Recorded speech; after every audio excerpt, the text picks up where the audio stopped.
Eli Espanjasta tuleva VK Chargers valmistajana 30-40 kilowattia saadaan seinäasenteinen laite.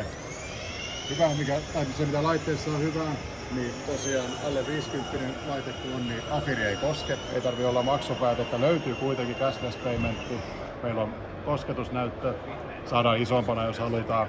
Ja täysin kustomoidusti laitteen, että tämähän on nyt niin sanotusti ihan vakioväreillä, mutta että saadaan ihan sen näköinen kun halutaan, että omat logot ja muuta.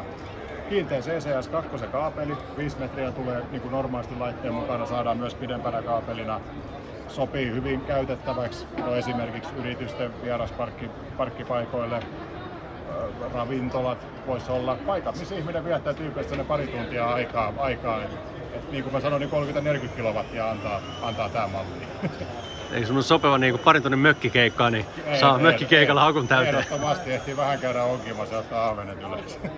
Ja mitäs tämmönen kustantaa? Tämä on suurin piirtein, jos puhutaan Alvinolla hinnoista, niin tämä menee siellä päälle 10 000 € tämmöinen pienempi tehoisempi laite. Alright, ja näitä saa Trafomicilta, elikkä... Juu, toiminta siis ollaan tämän VK Chargersin niin virallinen maahantuoja. Ja Espanjassa valmistaa Barcelonassa heidän pääkallopaikkansa, siellä myös laitteet tehdään.